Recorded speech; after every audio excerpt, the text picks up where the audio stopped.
Hello YouTube, I'm Mile High Brendan. I've been thinking for a while about starting a vlog, partly inspired by my elementary school and middle school age daughters' vlog, where they unbox toys, among other things. I'm not going to be unboxing toys, but I may post random stuff now and then. Stuff about Pokemon Go, stuff about family life, probably blurring out my kids' faces. Stuff about, I don't know, about whatever I feel like posting about.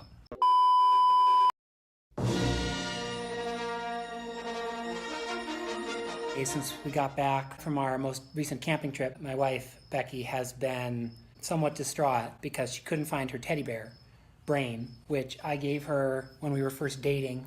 I want to say, I feel like it was sometime in 2000.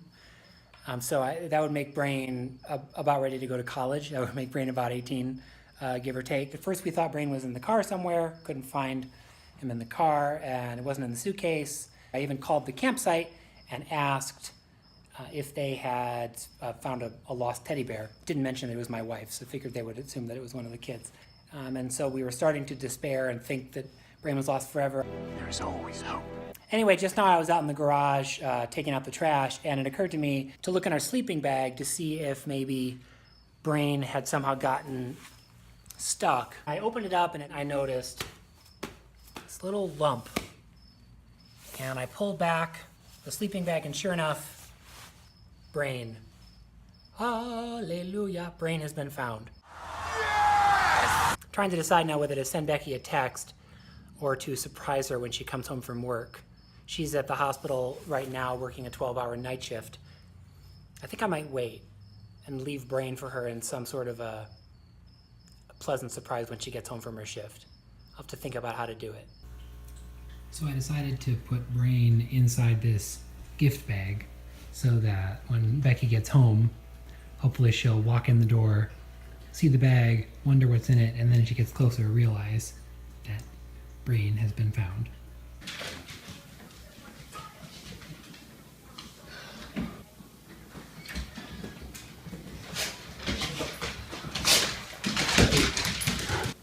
Hey, you found Brain! Where was she? In our sleeping bag. She just got unlocked in the sleeping bag. Thank you for looking. That's gonna make saving so much better. I knew we couldn't have forgotten her. I'm like, we would never forget her. I considered naming my vlog after my penchant for saying obvious things. We're on a boat, I'm on a horse, I skied. It's become kind of a running joke in the family recently that I'll make videos where I say where we are or what we're doing in a way that's kind of self-evident and obvious. I'm in a hammock. It's a caterpillar. It's a chicken. It's a very blue lake. We're in a meadow. We're in a boat. It's a waterfall. It's a bigger waterfall. It's really windy. It's a pool. We're climbing a mountain. No, we're not. We're on a boat. So I thought about naming my blog something akin to Captain Obvious. Of course, Captain Obvious is taken. I'm Captain Obvious. But since I'm an attorney, I thought maybe Obvious Esquire would be a potential vlog name. But I wasn't sure how well that particular dad joke would translate outside the context of our family inside humor. So I decided to go with Mile High Brendan instead. Rocky Mountain High, Colorado. My Twitter username is Mile High Brendan, and my Pokemon Go username is Mile High Brendan, so it seemed a reasonable name for my vlog as well. Speaking of Pokemon Go,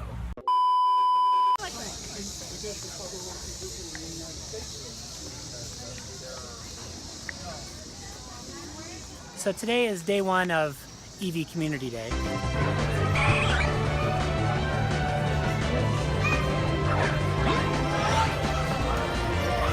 Crocodiles? And then there's a floating. Okay. It's much closer to water than it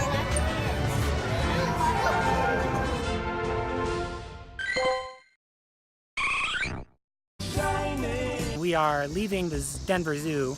We're at a zoo. We're on a boat. And we are heading home. Sammy had a very lucky day. She got 2 shiny Eevees before we'd even parked. Sammy had 5, and I think we have the potential to get a lot more tomorrow. So we had a fantastic day 2 of Eevee Community Weekend. We decided to ride the light rail downtown and then ride around on the 16th Street Mall bus, back and forth on its route, catching Eevees the whole way. The mall bus strategy was a good one, and it seemed like about half the people on the bus at least were playing Pokemon Go and doing the same thing. But because the bus goes pretty slow and makes a bunch of stops, it's pretty easy to catch Pokemon, and more specifically to shiny check Pokemon. So there would be stops where there would be 5 or 6 Eevees sitting right there, and while the bus was stopped you could check each one, see which ones were shiny if any, and then catch the shinies. So it made for really good Eevee hunting.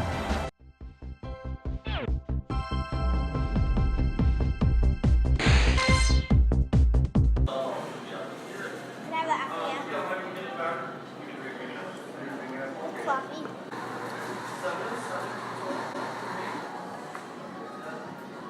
That's all I remember. Bubbly. Ooh, shiny! 10 shinies! I got 10 shinies. There's like an Eevee, there's like a Meowth on top of the Eevee. Oh, shiny! Number 11. Our final count after both days is I have 11 shinies. Sammy got 8, Jesse got 7, and Carrie got 7 as well. I even caught 2 for Becky, who doesn't really play Pokemon Go anymore, but that's sort of an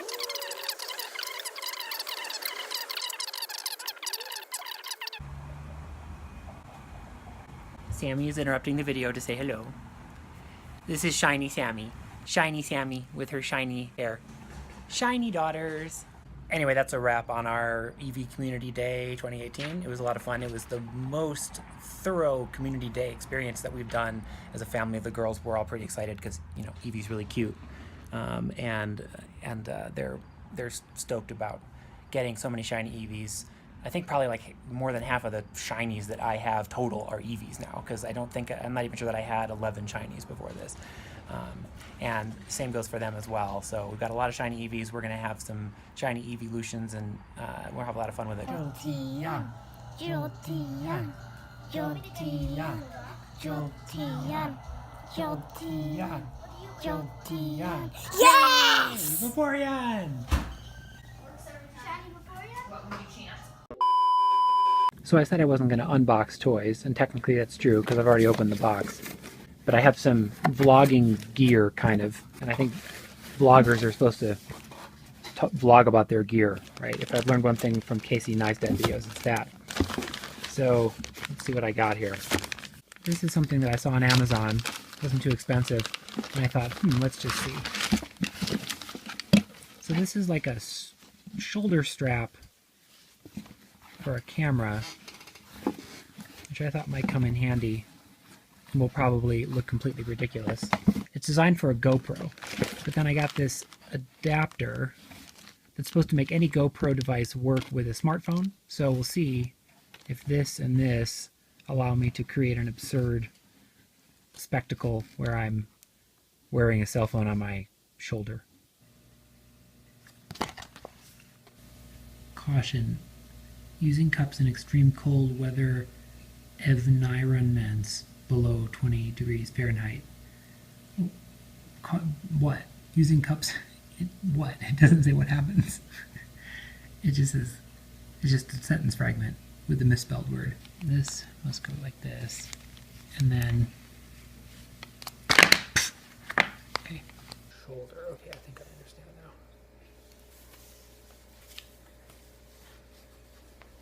All right, let's see. So there you have it.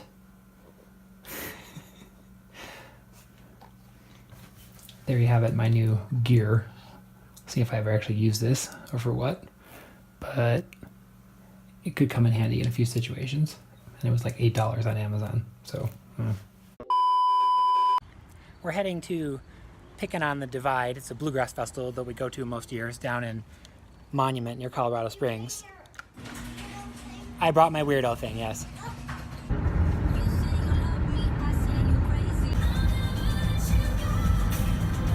Our conversations on this drive so far have included Chinese intellectual property law, the history of Facebook, and trying to figure out whether Taylor Swift is engaged or not.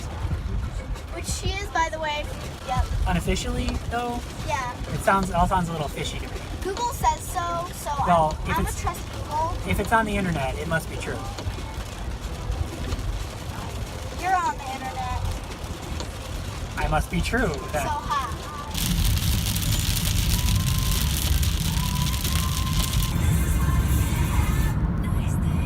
So we're in Monument. There's just some thunder, some storm clouds that are either rolling in or rolling out. I'm not sure which. Check the radar in a sec. It feels like rolling in. Ah, outflow boundary! Wow, that was intense.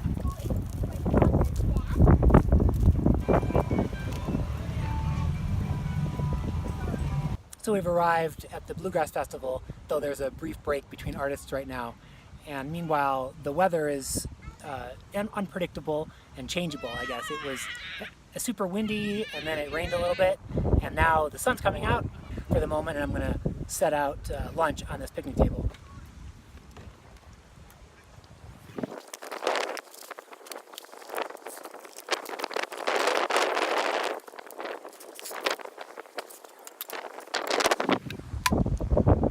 Hey ladies, lunch is ready whenever you want to eat it. Kind of works. All right, let's try this out. Sounds like a train is coming. Maybe I can try out this weirdo thing looking at the train.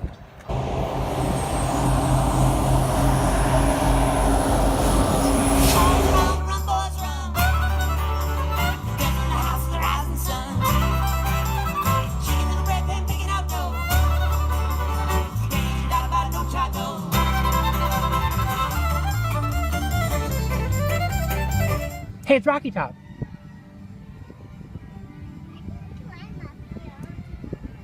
Jesse, listen. Jesse!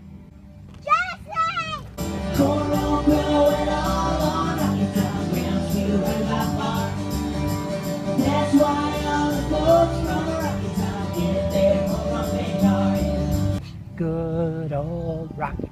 Woo! See, some of the people know it. Some of the people know they're supposed to say woo.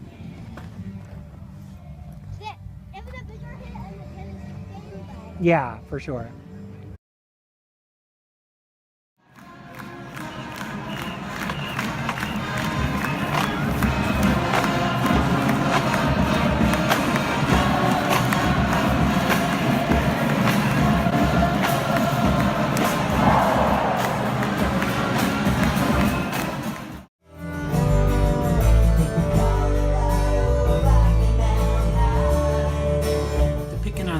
Bluegrass Festival is put on every summer by the church at Woodmore in Monument, about an hour's drive south of Denver. It's a relatively small event compared to some of Colorado's big bluegrass festivals like Telluride and Rocky Grass, but it's a family tradition for us, and it's one of my favorite annual events, precisely because it feels like a real small-town, down-home, friendly gathering. We've gone 4 of the last 6 years, in 2013, 2014, 2016, and of course, 2018. Ellen Fenter, the senior pastor at the Church of Woodmore and my Facebook friend, commented, "Your girls have grown up with us," and she's right. The first time we went, Sammy was 23 months old, Carrie was 3 going on 4, and Jessie was 5 and had just finished kindergarten. Now they're 7, 9, and 10. Sammy's in 2nd grade, Carrie's in 4th, and Jessie just started middle school. The lime looks gross. But it's not gross, it's delicious. Okay. Oh. Anyway, I love Pickin' on the Divide because it always feels so unpretentious and genuine. It's the sort of festival where a can of Coke costs $1, and the kids can get their faces painted by church ladies for free, though I put $10 in the donation jar. And you can stop by to pet the adorable puppies up for adoption from a local rescue.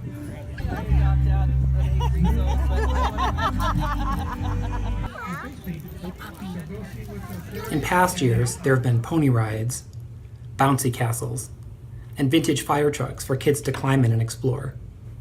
More than anything, it reminds me of our time in Knoxville, In East Tennessee, it always felt like you were a stone's throw away from a free or cheap local bluegrass festival with great music, fun activities, and friendly people.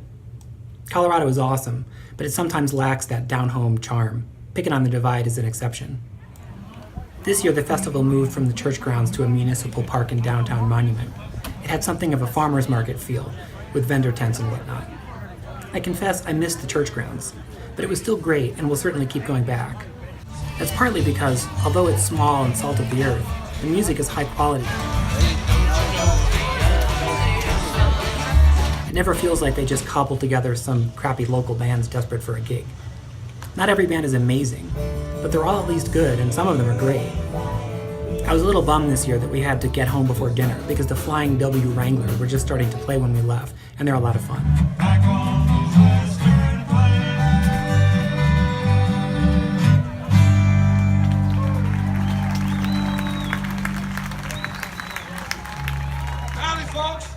But we got to hear Wirewood Station and the Ashtones, as well as a little bit of Flying W Wranglers, and it was a wonderful few hours, as always.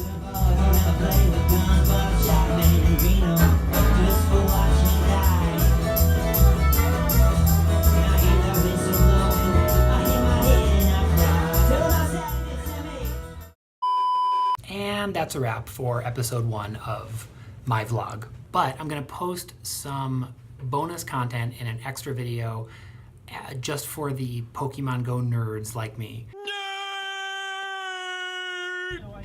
And that video will appear online at some point after this one. So I'm gonna add a link like somewhere, I don't know how, where exactly. I'll have to figure out how all these YouTube annotations or like cards or whatever they're called work, and I'll add a link somewhere. And if nothing else, it'll be down in the doobly-doo, the description. The doobly-doo is what they call it on the Vlog Brothers channel. It's either Hank or John Green that says that. I can never keep them straight. I literally always call them Hank or John, whichever one it is. But yeah, so I'll post the link down in the description /doobly-doo if nothing else, but there should be a link on the screen right now. Right now. Right now. Right now. Right now. Right now.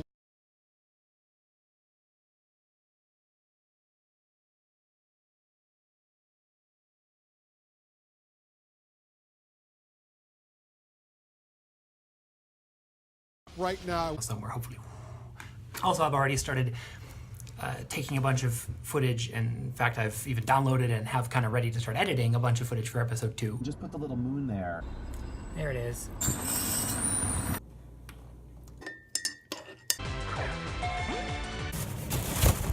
Not today, Satan.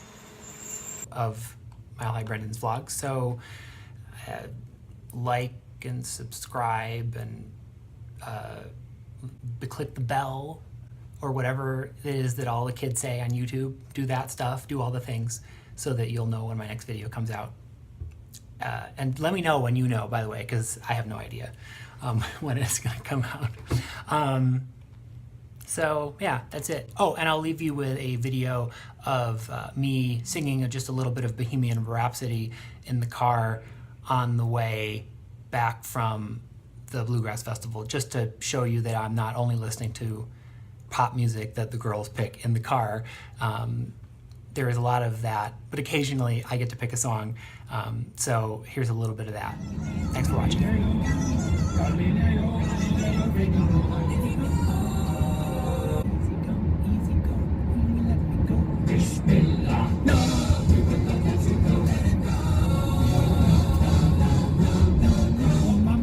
Mamma mia, let me go.